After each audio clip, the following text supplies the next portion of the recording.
주님 평화. 네, 오늘 참 필리피서 말씀이 많이 와닿습니다. 필리피서 2장 1절에서 2절의 말씀을 보면요, 여러분이 그리스도 안에서 격려를 받고 사랑에 찬 위로를 받으며 성령 안에서 친교를 나누고 애정과 동정을 나눈다면 뜻을 같이 하고 같은 사랑을 지니고 같은 마음, 같은 생각을 이루어 나의 기쁨을 완전하게 해주십시오 라고 필리핀들에게 이제 바오로 사도가 자신을 기쁘게 해달라고 요청을 하고 있는데요. 거의 이것만 읽어보면 어떤 관계 같아요? 부부 관계 같죠. 부부 관계. 부부가 이런 마음으로 살아간다면 정말 얼마나 행복한 성가정을 이룰까요? 근데 사실 지금 바오로 사도는 결혼을 그렇게 종용하는 사도가 아니었어요. 바오로 사도는 종말이 눈앞에 있기 때문에 결혼한 사람도 결혼 안 한 것처럼 살라고 그러고, 웬만하면 결혼하지 말고 살라고, 하느님에게만 집중해서 살라고 하던 사람이었기 때문에 이것은 부부일치를 이야기하는 게 아니라 아주 전적으로 우리 모든 사람들이 친교를 이룰 때 그 친교의 방향성을 이야기하는 거죠. 너무나 이상적으로 보여요. 그죠? 너무나 이상적으로 보여요. 이게 어떻게 현실적으로, 말은 너무나 좋으나, 말은 정말 아름답지만 친교 나누는 것까지는 좋아요. 애정과 동정을 나누고 같은 사랑을 지니고 뜻을 같이 하고 같은 마음, 같은 생각, 이게 가능하겠습니까? 쌍둥이도 그렇게는 안 되는데.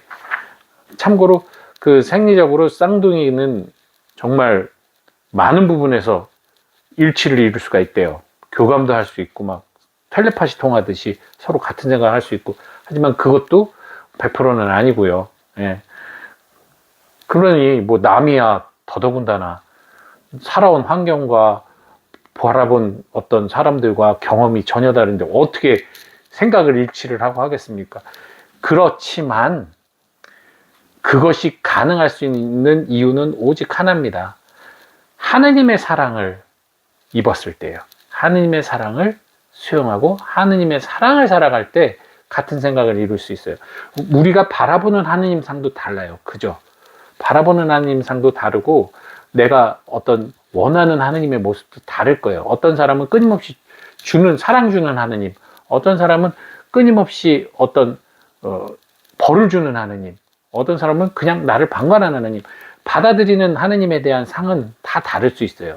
하지만 궁극적인 목적은 뭐예요? 하느님 사랑받아 구원받아 천국 가는 거. 이거는 다를 수가 없잖아요. 예, 바로 구원받아 천국 가는 이 목적이 똑같아요. 이 똑같은 목적을 같은 생각으로 여기고 그 같은 생각을 가지고 뜻을 같이 하는 거죠. 우리 같이 구원받아야 되니까, 나만 구원받는 게 아니라 너도 나도 같이 구원받아야 되니까, 그랬을 때 상대방과 내가 서로 간에 저 사람 이렇게 힘들고 어려워서 구원받기 어려운 상황 동정하면서 그를 이끌어주고 애정을 갖고, 그래서 친교를 나누고 어려울 때 서로 도우면서 이렇게 가면 당연히 진짜 같은 생각, 같은 뜻, 같은 마음으로 하느님 나라까지 가는 거죠. 그러니 공동체가 하나를 이루는 방법은 하나밖에 없습니다. 구원을 목적으로 두고 살아야 돼요. 여러분, 일상의 기도는 단기 목표가 있죠. 뭐 수능 얼마 안 남았는데 수능 기도도 있을 것이고, 편찮으신 분들은 어떤 자기 몸의 아픔을 좀 치유해달라는 기도를 할 것이고, 가정에 어려움이 있는 분들은 그 기도를 할 거예요. 물론 그런 일상의 그런 목적을 두고 하는 기도도 있겠지만, 우리의 궁극적인 기도는 구원이라는 거. 거기에 중심을 둘 때 진짜 우리는 일치를 이룰 수 있어요. 어떤 사람이든 간에. 그래서 뭐라고 그럴까요? 어떤 사람이든 간에 일치를 이룬다는 얘기는 부유한 사람이나 가난한 사람이나 학벌이 높든 학벌이 낮든 이런 거, 신분이 높든 신분이 낮든 이거하고 전혀 상관없이 어차피 하느님 앞에서는 구원을 받아야 될 대상들, 구원을 받아야 될 죄인들이기 때문에 그 의미에서는 그 누구도 더 낫거나 못남 없이 똑같은 기준으로 적용하여 함께 가야 된다는 거죠. 그럴 때 내가 정말 누구에게나 위로를 줄 수도 있고 위로를 받을 수도 있고 도움을 줄 수도 있고 도움을 받을 수도 있는 거예요. 근데 사람마다 어떤 사람은 도와주는 것에만 올인하는 사람도 있어요. 자기가 도움받는 건 거절하고. 제가 약간 그런 사람이에요. 도움받는 건 왠지 부담스러워. 힘들어요. 근데 도와주는 거는 좋아해요. 그런데 어떤 사람은 도움을 주는 거는 되게 힘들어하지만 도움 받는 걸 좋아할 수 있어요. 이게 주는 사람과 받는 사람이 딱 만나면 끝내주겠죠. 근데 서로 도움 주는 걸 좋아하는 사람이 만난다고 생각해 보세요. 그럼 서로 진짜 힘들어져요. 오히려 갈등이 생겨요. 신기하죠. 나도 정말 이타심을 갖고 있고 저 사람도 이타심을 갖고 있는데 서로가 서로를 배려해 주려고 하다가 화가 나는 거예요. 그래서 부딪혀요. 싸우고. 그런 일이 있어요. 실제로 많습니다. 그리고 서로 도움받기만을 원한다고 생각해 보세요. 이러면 그냥 서로 가만히 앉아있다 원망만 하는 거죠. 어떻게 저럴 수가 있어, 저럴 수가 있어, 서로. 그래서 이것은 균형 있게 서로가 서로를 이해하면서 도움이 필요한 사람에게는 도움을 주는 거고, 저 사람이 도와주는 것을 좋아하는 사람에게는 도움을 받아주는 거고, 이것도 상대방을 위한 배려예요. 용기고. 예, 어쨌든 그런 화합을 이루는 것, 그것도 되게 중요하다고 봅니다.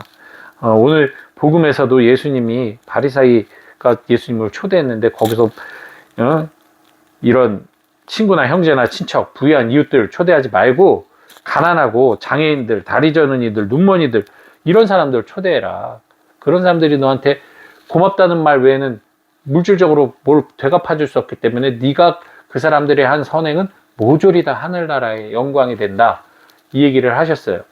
바리사이에게 있어서 예수님은 분명히 가난한 이가 아닌 귀빈이었을 거예요. 이 바리사이에게 있어서는. 이 지도자는 예수님이 당시에 유명한 설교가고 뭔가 사람들에게 상당히 인기 많은 그 당시에 어떤 핫피플이었죠. 그러니까 초대를 한 거죠. 그런데 사실 예수님을 알고 보면 집도 절도 없다고 스스로 말씀하실 정도로 길거리를 헤매면서 다니셨고 뭐라 그럴까 순회 설교하셨던 분이죠. 뭐 부유하게 살고 그런 게 아니라 자매님들 예루살렘 부인들의 도움을 받으면서 선교하셨던 분이잖아요. 예. 그래서 그렇게 막 예수님이 막 대단한 어떤 그런 건 없었어요. 하지만 바리사이가 예수님을 초대할 수 있었던 이유는 당시 어떤 뭐 요한 세례자처럼 어떤 그런 선지자의 모습, 뭔가 대중들에게 복음을 전파하는 그런 위대한 모습을 봤기 때문에 존경하는 마음에 초대를 했을 거예요. 자, 여기서 중요한 겁니다.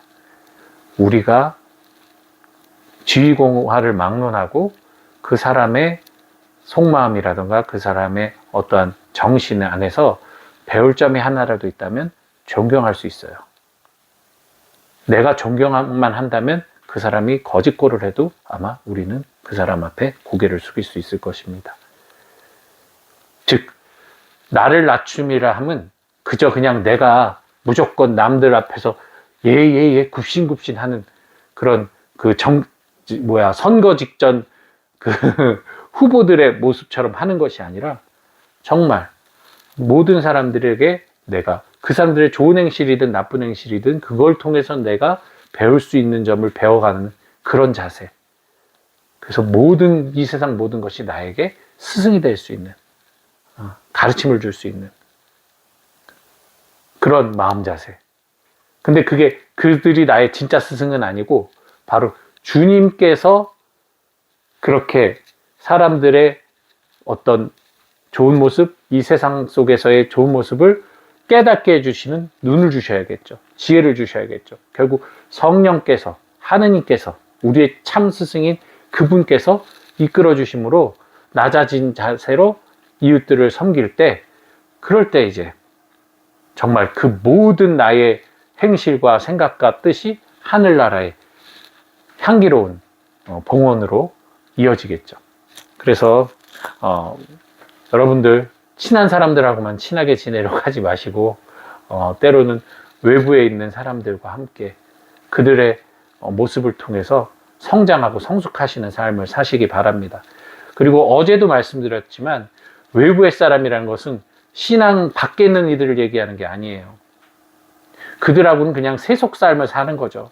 세속의 친구예요. 세속의 이웃이고, 그냥 그들과는 그 정도의 세속적인 관계를 유지하시면 되고, 신앙생활은 어쩔 수 없습니다. 신앙인들, 하느님을 믿고 구원을 원하는 사람들 간의 소통과 존경과 사랑이 필요한 거예요. 이것은 여러분들 꼭 기억하셔야 됩니다. 예, 배타적인 게 아닙니다. 저 어제도 말씀드렸듯이 하느님을 모르는 사람과 하느님을 부정하는 사람은 달라요. 하느님을 부정하고 저주하는 사람들은 진짜 정말 혁명적인 내적 변화가 없는 한 그들은 그냥 그 상태로 가는 경우가 대부분입니다. 그 사람들을 우리가 회개시킬 수 없다면 그 사람들을 피하는 게 맞아요. 오히려 우리가 그 사람들로 인해 신앙에 장애가 생길 수 있기 때문이죠. 하지만 모르는 사람들, 내가 기도를 해주고 위로를 해줄 때 그래도 고맙다고 하고 힘을 얻는 그런 사람들에게는 여러분들이 끊임없이 사랑을 베풀어 줄 수 있어야겠죠. 어쨌든 오늘 복음을 통해서 우리가 배워야 될 것은 낮아짐이라는 것. 그 낮아짐은 그냥 단순히 겸손하다는 어떤 제스처가 아닌 진정으로 그들을 존경하는 마음, 사랑하는 마음으로 낮아져야 된다는 것 하나와, 오늘 필리피서의 말씀처럼 우리가 구원이라는 공통된 주제 안에 같은 생각, 같은 뜻, 같은 마음으로 서로 사랑하고 동정하고 함께 나누는 삶을 살아갔으면 좋겠습니다. 주님 평안.